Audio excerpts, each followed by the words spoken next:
having the green space behind us, the trees, the squirrels, the birds. Well, I love the bridge over the headwaters. I love that. It's almost like an air conditioner when you get closer to the creek, and all the trees and then the animals and the birds that you'll see. It has houses on both sides of it, but because of the big trees, you don't know that you're not up in the Columbia River Gorge. So being able to have that close by nature space that we can just walk out in the backyard and see, it's important that it stays true to what it is and it's accessible. So we're excited to build it into a space that's usable for our family. So this is an exciting project for Portland Parks to be starting. We're out here at Wilkes Headwaters Park to create a hybrid park, a park that combines both a natural area as well as a developed park. And so here at Wilkes Headwaters we have 20 acres. The 4 acres here at the north end of the park will be the developed portion of the park. This is the old holly orchard. The remaining 16 acres of the park, which is the old homestead and old growth forest area, as well as the hazelnut grove, will be the natural area.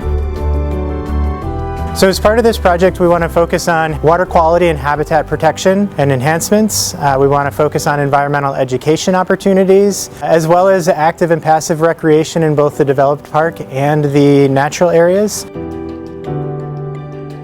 You know, we do have a kind of heavy focus on plant communities, partially because you can literally remove them or plant them, right? There's a lot of ways that we can manage with plants. We can't as easily go and find a bird and say, live here now, right? But you can influence it with what we're doing with the plants, and this park has like a unique kind of, it's a really unique park because it has so many different habitats within it.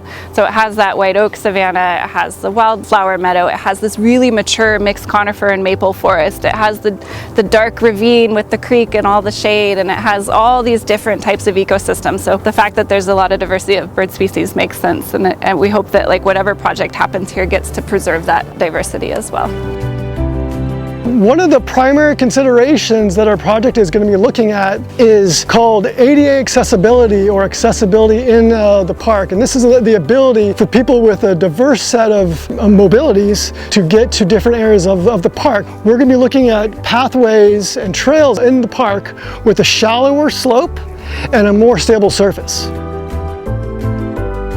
I'm really excited that you could join us here today and see the creek with me. The creek is one of the last free-flowing streams that flows all the way to the Columbia Slough. Because the water is so clean and cold, it's really good for animals and plants. And there's a really special animal that lives here that's called the Stumptown Scud.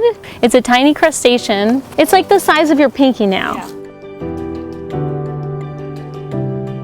Wilkes Creek, which flows to the Columbia Slough, is fed by a series of springs, water that flows underground and emerges here in the park. And so part of this project will be to protect and enhance the creek and the environment around it. So we're fortunate to have pretty good funding for this project. We've received $4 million from the 2019 Metro Local Share Bond. We also have $4 million from the Parks System Development Charges. We hope to use all of that for this project and anticipate about a $5 to $6 million construction budget.